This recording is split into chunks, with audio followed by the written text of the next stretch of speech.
Hello and welcome to my channel, Redeeming Thunder. Welcome to my journey, my supernatural diaries. And today I'm going to continue and share a prophetic word regarding the Prodigals Return. Awesome. Now, this word was given to me on 9/15/2025. It is very critical for me to deliver all of the prophetic words now in this hour, due to it being appointed times and due to they are actually returning.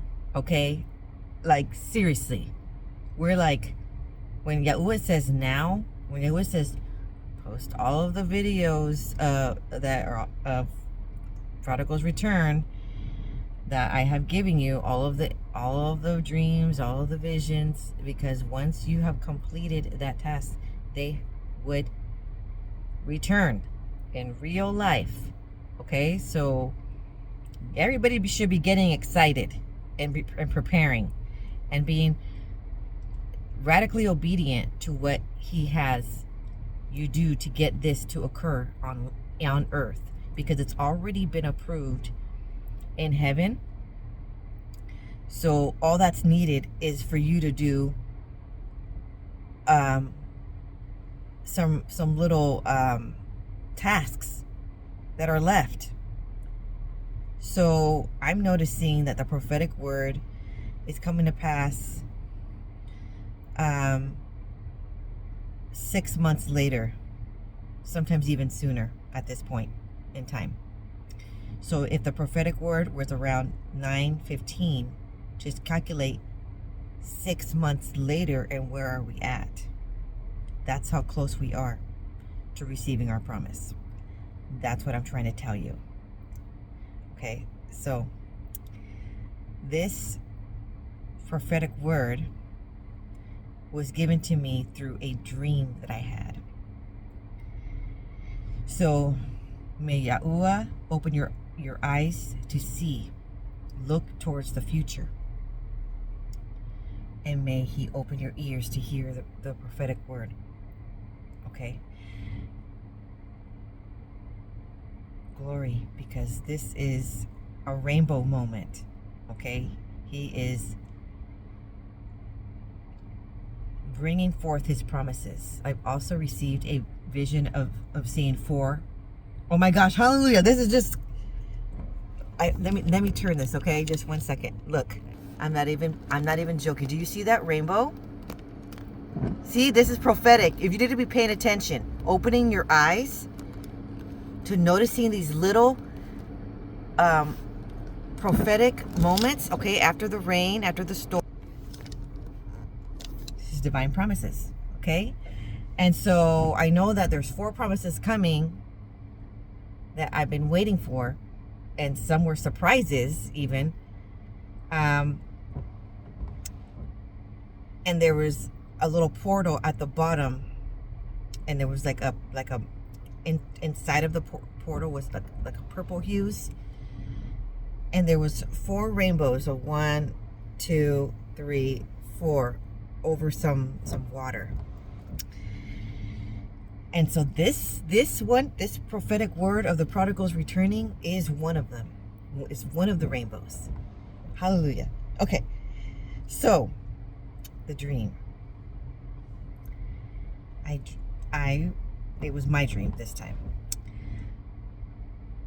My son sent me, in my dream, my son sent me a text on Snapchat. So I want to stop right there to give a little detail. Back in August, I was able to finally get it somewhat in contact, and it was only through Snapchat. I finally found an old account that he used to have from this phone, okay? And then I moved it onto a different phone, and somehow I guess I was still a friend. And I've been changing Snapchats because I can't remember my password. So I keep changing Snapchats. Anyway, I sent him some photos of his other siblings, and I don't know, just hello and stuff. And then he started writing me back. and then saying, he's like kind of bothered, and he was kind of asking, why am I reaching out to him? And I'm like, well, I'm your mother, so it's just, I wanted to just reach out and say hello, right? And trying to getting this parenting schedule going. And during that time, I was also expecting. And so it was high-risk pregnancy. And the doctor had me on some restrictions, so I couldn't really launch forth what I wanted to do at that time because of my health. And then it was high-risk delivery as well. And it was also delivering way earlier than the time scheduled. Very, very not planned. Okay, but I had to be very careful, so I can't be just traveling hours wherever they're at. They're like over an hour away, so I can't just be over an hour traveling back and forth on a condition like that. And it's a stressful situation. Okay, the dynamic of it. So opening a case and doing all of that is very stressful. So I didn't want to do that at that time, and the doctor also didn't allow me to do too much at that time. Anyway, so he was stating kind of in an annoyed way, why are you reaching out to me? And I'm like, well, I'm just wanting to connect with you. Are you ready? Trying to see where they're at emotionally. And he started kind of spilling the beans a bit, explaining how he was very hurt by how it went down 3.5 years ago. And so I said, we needed to set some healthy boundaries due to the behavior. And you guys kind of, ran with the idea, and then stopped all communication. And then we didn't even know where you guys lived, and you guys kept moving, and nobody would tell us. And I took accountability and apologized at that time for hurting him, we needed to set that boundary at that time, but that hurt him. Okay? And he expressed that he knew, almost like he kind of knew that it was wrong, but he almost also excused his behavior, that it's just childlike behavior. And I said, this is not childlike behavior. This is these decisions that you guys were doing, that you were colluding with somebody that was trying to sabotage our family dynamic, and had done so before. And we didn't want that to happen again. We wanted to build with them. Anyways, we ended with that he was gonna block me again, but that he was going to save the messages and then block me. And I'm like, no, don't block me again, please. Please don't. I'm really trying all these years. And then sometimes they wouldn't respond and sometimes, or at one point, there was a individual, which this word talks about. There was an individual who was acting like they were helping, assisting, but really they were getting in the way. Okay? Atalia. Just remember that key word that I said right now. I'm not saying it right. I'm not pronouncing it right, but Atala, something along the lines, Atalia, is the matter of fact, okay, that all this time was contributing to the distance. And this word right here, this word is going to explain that no more delay. And not only that, but that spirit behind the whole situation that was invading in the connection can no longer do what they're doing. Okay? So we left it as that, and he did block me, but then the next day he added me back. Now, have we talked since? I've tried to reach out and send snaps, but not try to over bombard, how mothers can be. you're so desperate for a connection, and you could maybe overdo it sometimes. Okay, talking about myself, maybe like being overly sharing, overly loving, overly trying to connect. And he says that he needed space. He's like, I need some more time. I need some time, something along the lines. So I try to give him some time, but then there was some kind of emergency on my own health, and I had to give him more time than I kind of thought I was going to give. So now that happened in August. Now we're in the month of February, and I was not in the condition to do that. And I was also waiting on Abba, Yahuwah, to tell me when is the right time to launch forth more connection, and or even in court to launch forth an enforcement of parenting. Okay, I was waiting on him. And so this is the era. This is the era where this promise is going to come true. Okay, and of course you want it to come true when the prodigals they were ready. Okay, we didn't shove the Bible in their face. Okay, I'm talking about also spouses, prodigal children, prodigal family members, prodigal friends. Okay, they're in the era of return. Brand new hearts. Okay, now, so it's been some time. Now we are in the month of February. Okay, so going back into the dream now. My son sent me a text on Snapchat. And days prior, I had a vision that I also saw him walk through the door. So there was a door that opened, and there was a bright light behind it.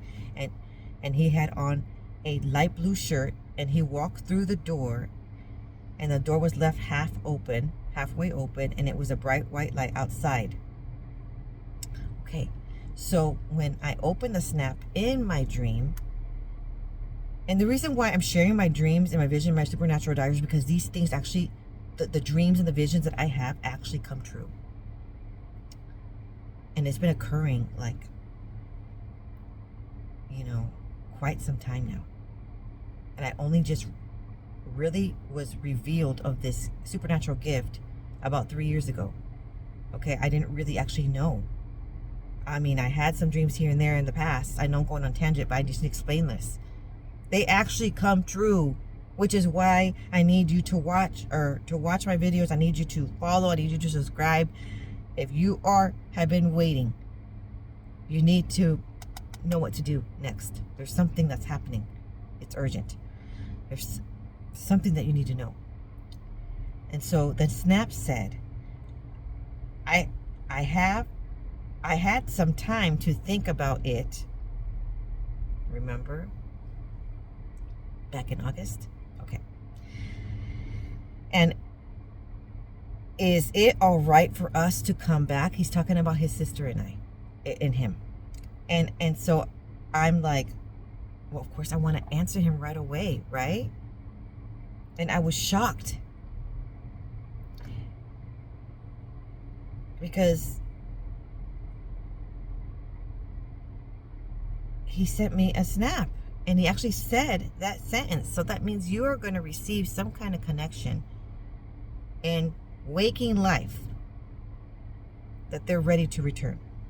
And right when I was about to send him a snap back, this number pops up, and it looks like a phone number. Okay, so the number that was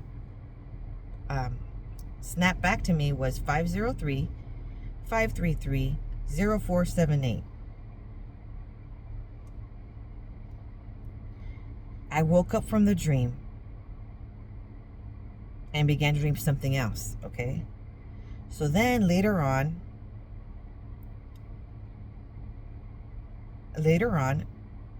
now it was October, and I heard a prophetic word get ready to receive a call, a text, or a knock from Tammy Lynn of Roar of Restore Ministries. And she also gives prophetic word regarding prodigals to return. She is standing for her prodigal spouse. And she receives visions and dreams as well. And also Rhema word as like I also receive. So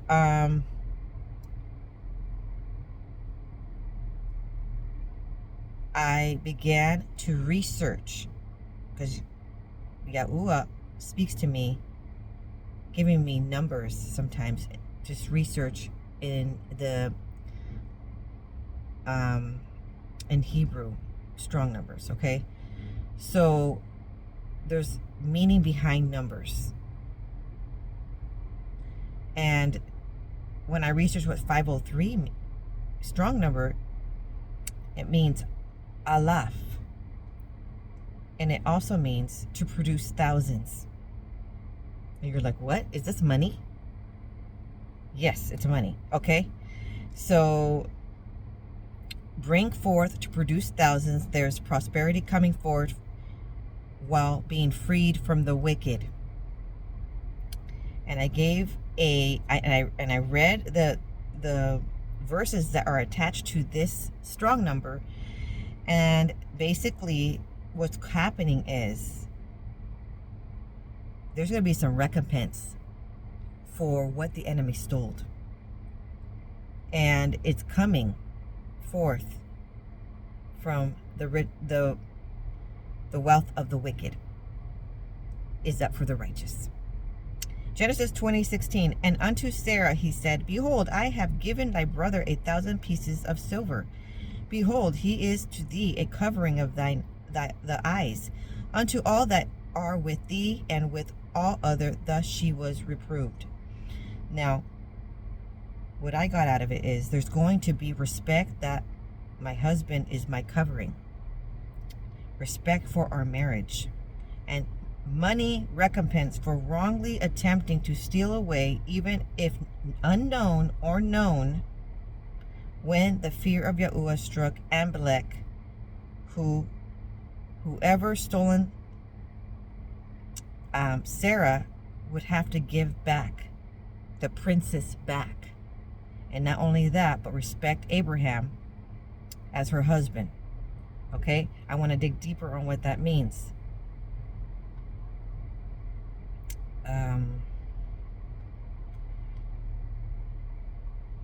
The Gill's exposition of the entire Bible commentary, when you don't understand a verse in the Bible, which a lot of them are parables, they're analogies, and it's meant to be a mystery, because Yahuwah only discloses the mystery to those who really seek him.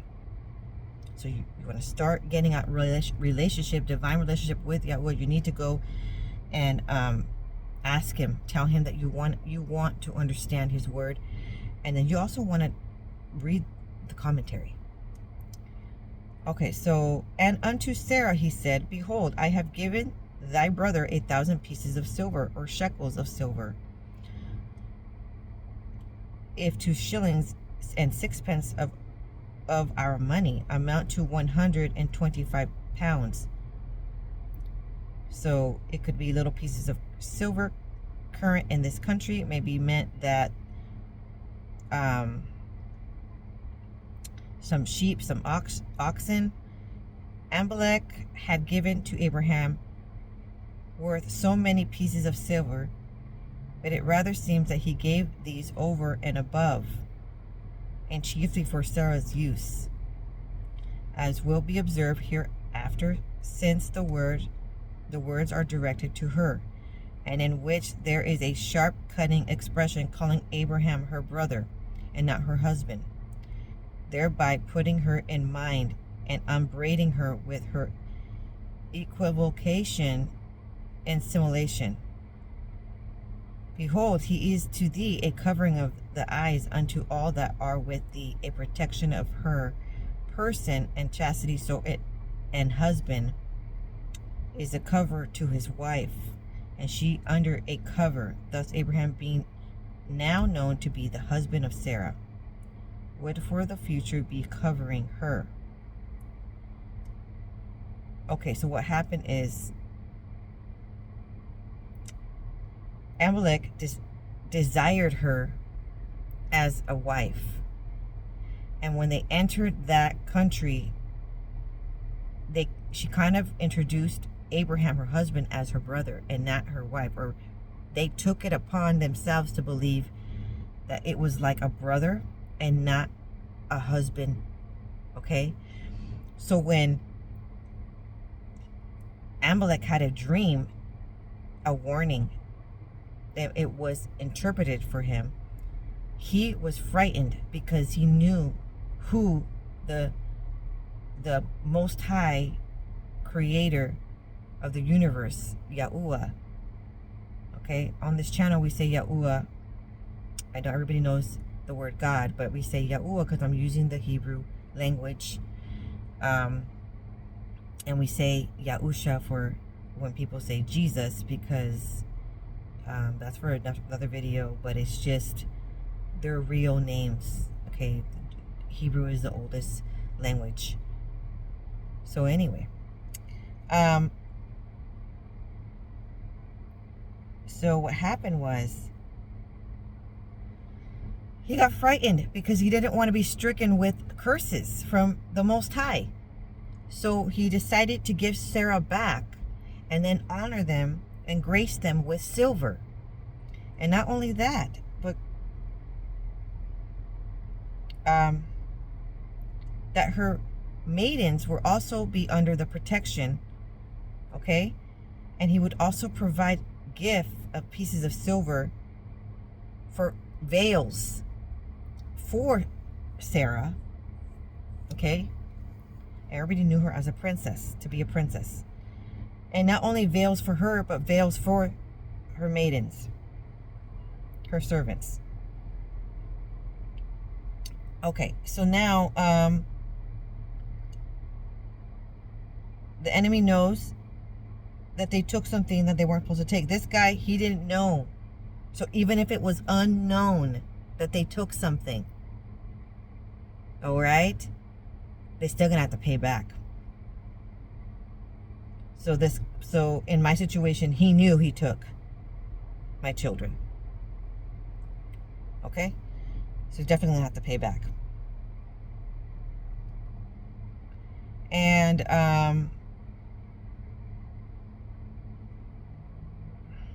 Psalms 144:13, that our garners may be full, affording all manner of store, that our sheep may bring forth thousands and 10,000s in our streets. Okay, so now I want to go over the next number, that seemed to be a phone number. So obviously it's not a phone number. Obviously Yahuwah wanted to give strategic feedback, okay, on what's to come and clues. And you're thinking, why can't he just say in English, and why can't he just say in a paragraph, in a rema word to you? And why is it always like a dream to interpret, or a vision to interpret, or numbers? Or he does do a rema word and tell me straight up sometimes. But I think what's going on is he's training me to be a scholar, and he's training me he's teaching me the Hebrew language. And not only that, but he's teaching me how to interpret dreams and visions. And this is how he's training me. And not only that, though, he's opening my eyes to see that there's a bigger world out there, and there's significance behind strong numbers, and there's prophetic word behind it. Prophetic word meaning it's going to come true. Okay, so now I want to talk about the number 533. Okay, which means, these are clues. Where are you? 533.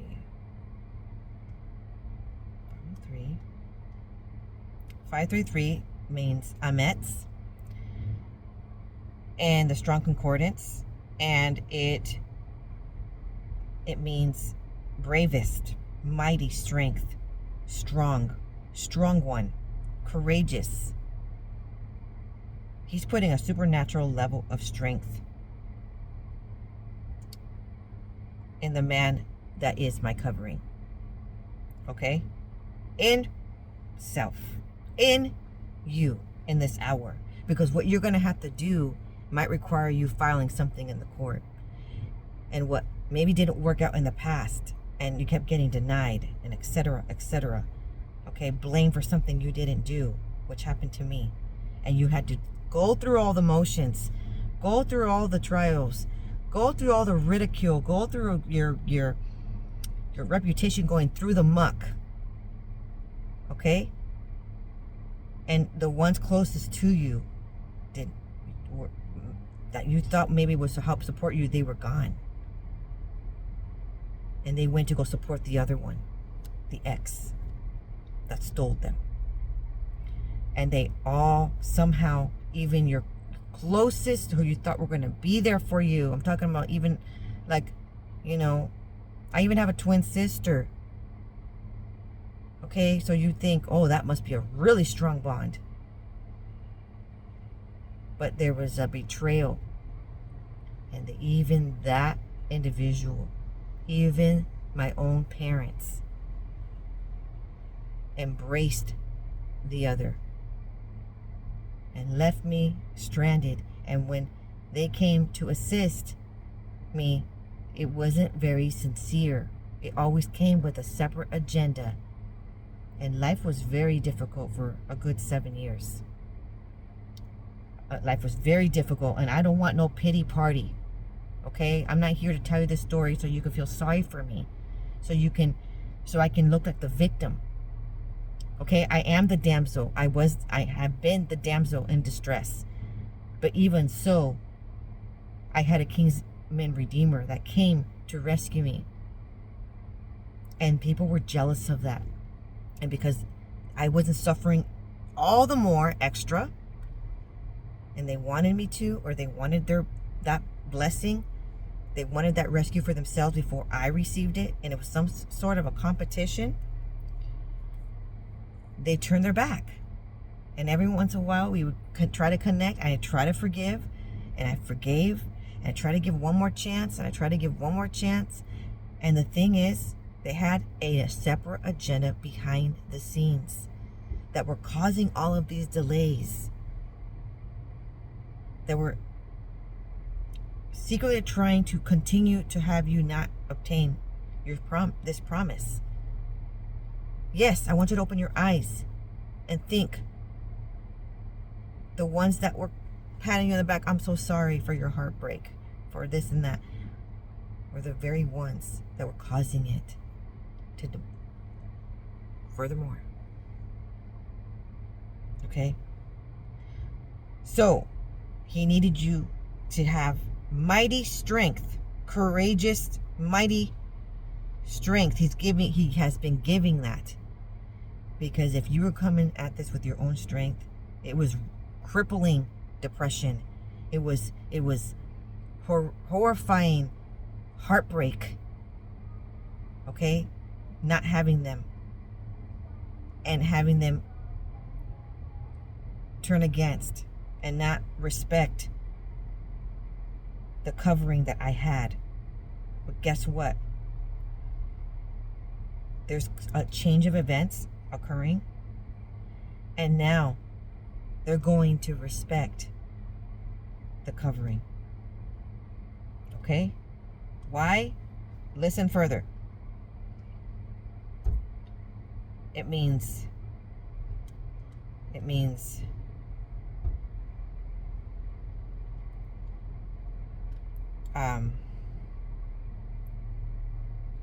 you're going to need that supernatural strength for this last step. Okay? Now, I'm going to talk about number 0478. It means Yahuwah has judged divine justice coming to aid the children of Yahuwah. Note that after the 7th year, Jehoiada made Joash king, and Thaliah is slain. Okay, the number 0478 strong number means Elishaphat. Now, Elishaphat means El means Adonai. Okay, Yahuwah, and Shaphat means has judged. So he has seen what's all been going down, and seen, and you were getting tested. It seemed like, oh, this is so much sabotage. You know, the reputation, you know, getting, you know, thrown about, continuous monitoring spirits trying to sabotage. Okay, and not anymore, because who has been praying and breaking down those curses, that witchcraft, those generational curses? I've been busy, so not anymore. Okay, so it means, Greek number 2923 means judge, and the Greek word is kretes. It means Elishaphat would be the reminder of Yahuwah's role as the ultimate judge, a central theme in Hebrew scriptures. The cultural emphasis on divine justice and the belief that Yahuwah is actively involved in affairs of humanity. And it highlights 2 Chronicles 23:1. And in the 7th year of Jehoiada, he strengthened himself. Do you hear that? So I have been going through this for about 8 years this February. So that means by the 7th year, strengthened. Okay? We were strengthened. Supernatural strength occurred. Something happened. And took the captains of hundreds, Azariah, the son of Jeroham, and Ishmael, the son of Jehohanan, and Azariah, the son of Obed, and Maaseiah, the son of Adiah, and Elishaphat, the son of Zikri, not sure how to say that, or Zikri. I'm trying to say it in Hebrew with a, but it's not.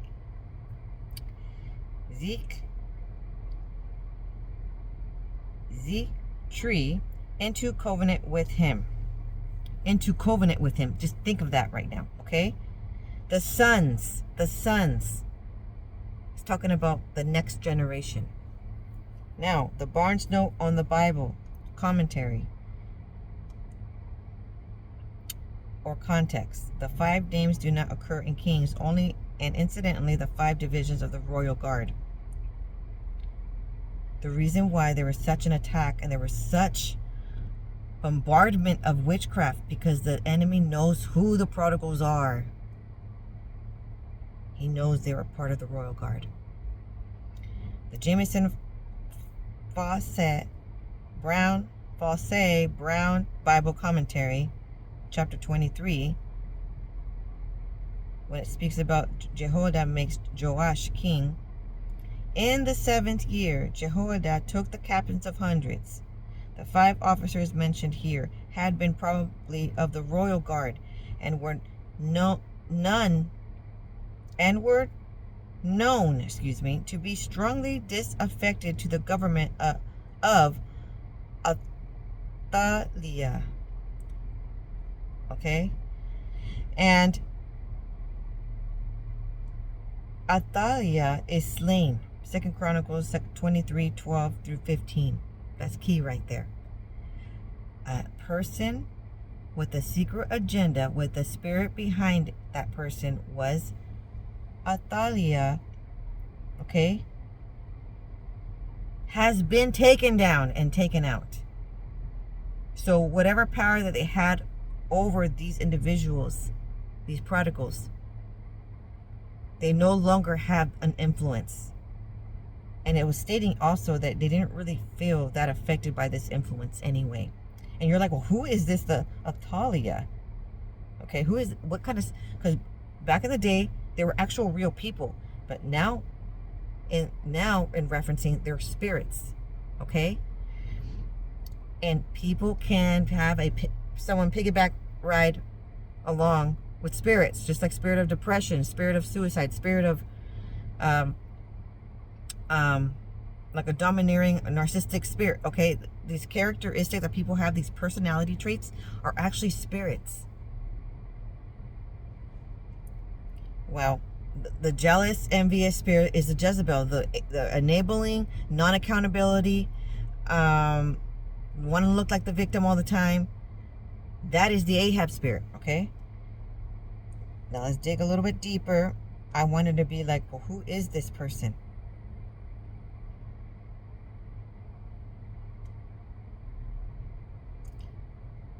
The way you say Athalia, and that's the way it's written out, okay? But in Hebrew, you would say it Atalia. And guess who it is? It was the daughter of the king Ahab and Queen Jezebel of Israel. Did you hear that? The daughter of Ahab and Jezebel. So in this time frame, in this world, it doesn't have to necessarily be the daughter, you know, the biological daughter. It has to be some sort of, it could be someone that they raised. That type of personality, the Jezebel, seducing, false prophet, manipulative, controlling, domineering, narcissistic,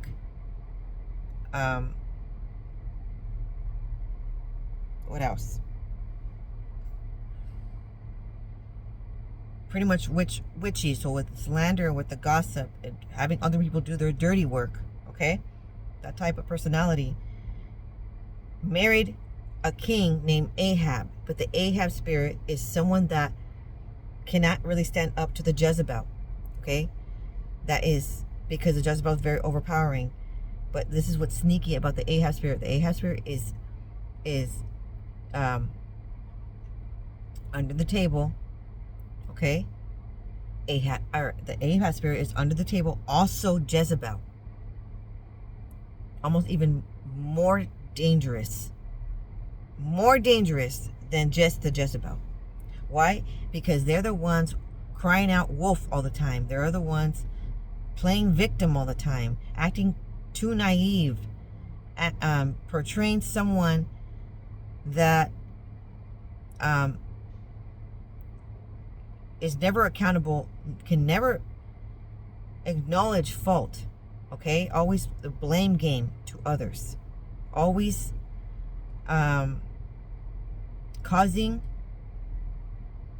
strife where they act victim, but really they're in they have a lot of control over dividing families.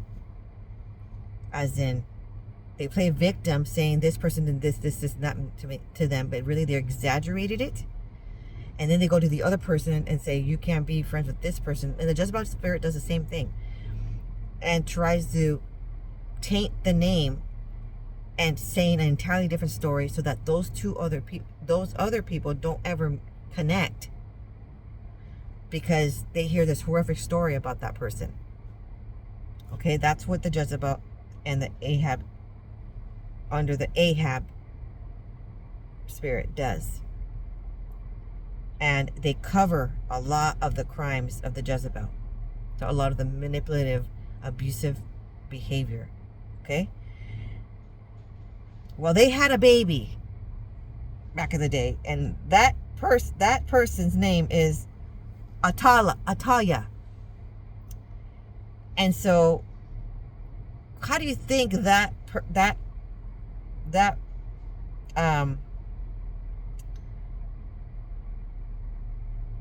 well, she became queen, right, back in the day,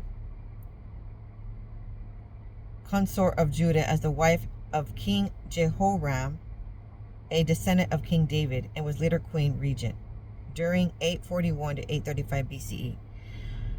Okay, but what kind of personality do you think this person is if they're raised under the roof of Jezebel and Ahab? Probably a bit deceitful. Probably someone that looks out for their own and is a bit selfish. Probably someone that could also portray attributes of Ahab, playing victim. Probably someone that could be manipulative. And I'm not saying these people are just only evil. Okay? I'm not saying that they don't have any other qualities. But it always comes with a double meaning, a double standard.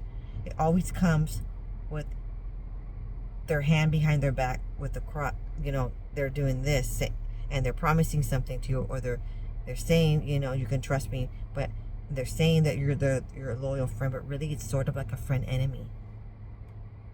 Okay? So they are slain and taken down. Now,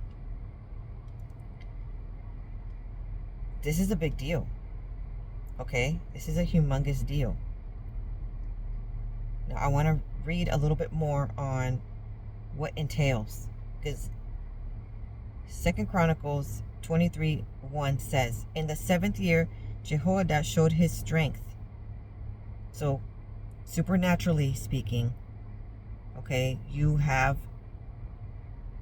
risen to your position and taken charge to take charge and proactively trying to get your life back. With not just your own strength, though. Okay? With the strength of Sabaoth. Okay? That means Yahuwah of hosts. He made a covenant with the commanders of units of 100. Okay, so this means in this passage, Jehoiada the priest makes a covenant with the commanders of hundreds. That means you got an army behind you. That means you got angels. So back in the day, they actually literally had people like army. But he's saying that right now you got angels, hundreds of angels backing you up. The people and the king to be Yahuwah's people. Okay, so he's bringing it back. He's scattered. He's scattered for a little bit. And now he's bringing back your tribe. Jehoiada then installs Joash as king and restores true worship in Judah. Jehoiada gathers the Levites and the heads of the Israelite families from all towns. This is why I knew it was just incredibly just divine, because I know that the prodigals are Levites. It's time to gather the Levites. Why? Because the next assignment is coming. And the Levites, who were the Levites in the Bible? They were the ones who created the songs and were in charge of the divine worship and maintaining the holy sacramental sacrifices. Okay? There is an assignment coming. And Yahuwah needs everybody together. And not only the prodigals. We're talking about